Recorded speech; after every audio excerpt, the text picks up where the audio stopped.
your mind can slow down your fingers at any moment in time. Hi everyone, this is Danai, and today I will be talking about how to avoid rushing on stage. This is a very requested topic, and I'm sure that if you have ever had a performance in front of an audience, you can probably relate to the feeling of rushing on stage and losing a little bit of control because you are rushing and playing faster.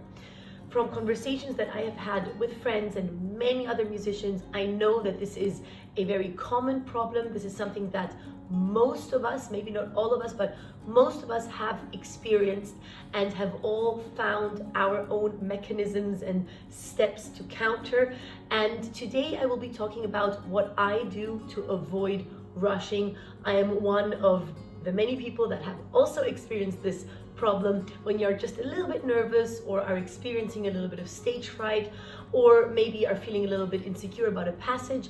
Rushing is something that can creep in very quickly, and today I will be talking about what I do to avoid rushing on stage. So if you're interested in that, then keep on watching.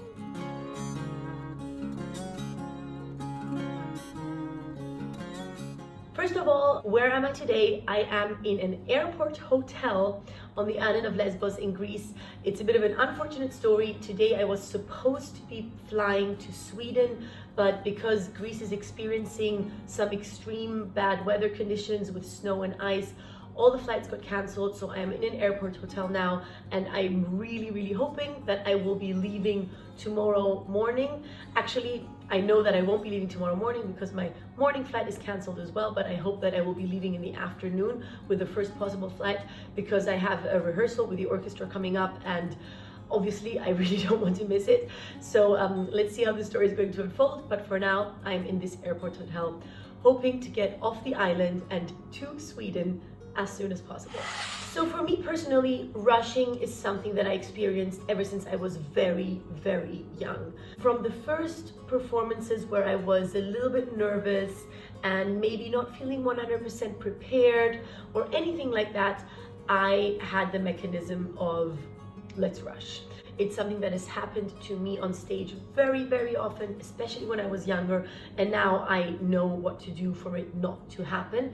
But when I still didn't have all these mechanisms and techniques in place, it was something that happened very often, and that really kind of annoyed me. And I always told myself, why can I just not rush when I'm performing? Why can I not just feel comfortable in my pulse and not rush? Because rushing in the end makes things harder, not easier. But in order for me to combat it, I had to understand where it actually comes from. And we rush because what happens is that our instinctive fight or flight mechanism in a situation of emergency or in a dangerous situation kicks in. And when we are nervous, we have an elevated heart rate, we might get sweaty, we are more alert, the adrenaline is pumping. It's the same thing that our body is doing that it would be doing if it were seeing a wild animal in the forest. So our body and our mind subconsciously go into fight or flight mode. This is why we start rushing on stage. We're in fight or flight mode. We're trying to kind of just get out of the situation as quickly as possible. But this is already where the first mistake happens. So my first tip in order to manage your rushing and to stop yourself from rushing on stage is to stop trying to run away from the situation. Don't think, okay, I hope this is over as soon as possible, but try to think the complete opposite. Try to think, I hope that this lasts as long as possible. I really want to enjoy every moment. I really want to savor every note. I want to feel every phrase, and thereby stop yourself from rushing. This really is one of the main things, and I know it's much easier said than done, and I was saying this thing to myself for a long time before I actually was able to turn it into action. But it is very important to keep repeating this to yourself in your mind, to keep telling this to yourself when you are on stage, and to really try to kind of stop time, to hold back the music.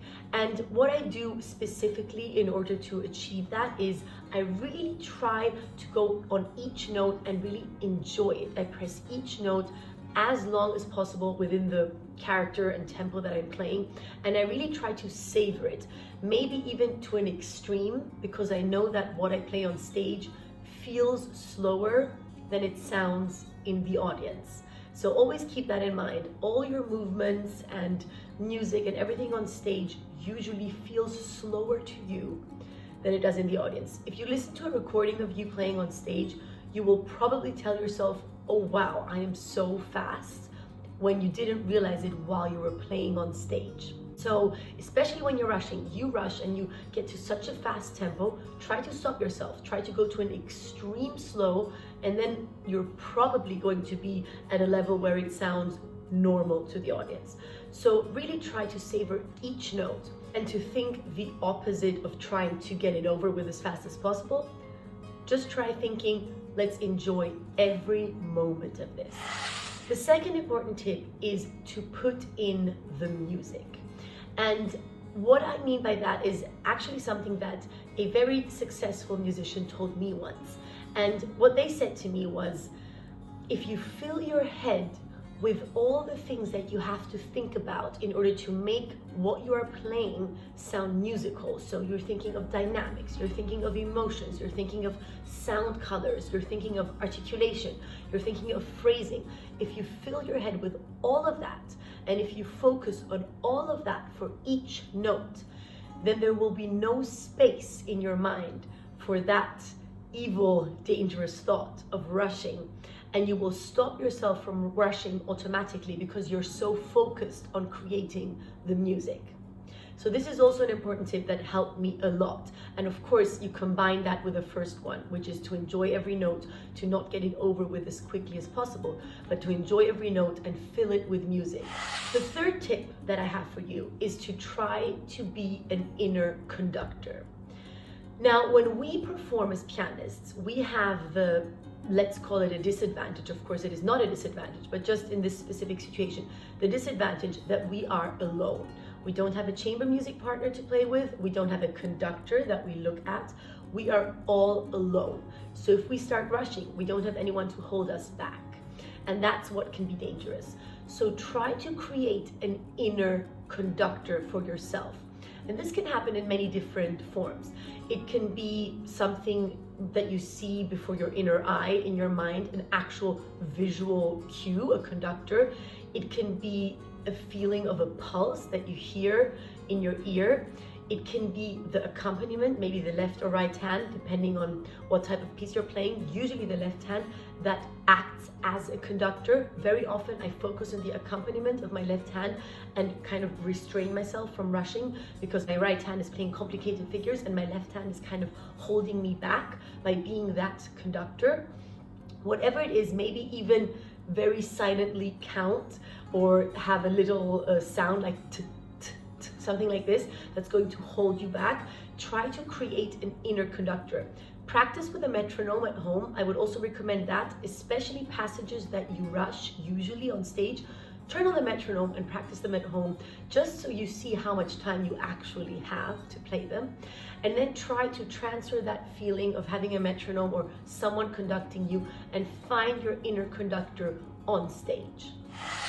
My fourth tip is to just be very free and dare to not rush. What I mean by that is if I really feel that this feeling is creeping in, I counter it usually by creating 1 or 2 very extreme seconds just to prove to myself that I am still in control.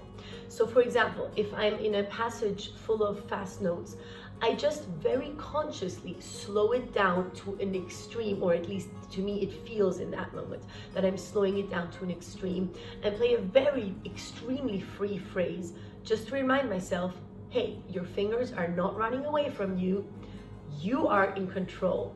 And then I usually already get back into the normal feeling. So always make sure, remind yourself that you're in control. For me personally, it helps to do so by taking an extreme freedom in a certain passage, just really 1 or 2 notes, but remind yourself you are in control. There is no other force controlling you. You are in control. And my final tip is to embrace the feeling of nervousness. Very often the feeling of being nervous or having a little bit of stage fright is what triggers the rushing. But instead of being scared of that feeling, or instead of thinking, okay, this now is where the danger is, try to just embrace it. Remember that the feeling is important for you to perform. Remember that that feeling is the adrenaline that you need that is going to make you play better on stage than at home. If you understand that feeling and are not scared of it, you can actually navigate it and you can use it for it to help you. So try to embrace this feeling of nervousness. Try to accept it and be thankful that it is there. And then use your mind and be very conscious about the fact that your mind controls your fingers. And every order that your mind gives to your fingers can be translated into action. So remember, your mind can slow down your fingers at any moment in time. I really hope that you found this video useful and helpful. This really is a topic that I've discussed with colleagues and friends so often. Everyone has their own experiences with this and their own little tricks and tips and techniques.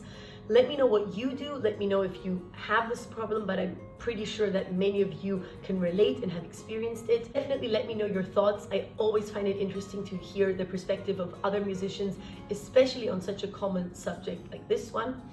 If you like the video, please like it and subscribe to my channel. That would help me a lot. And I will see you again in my next video. Bye.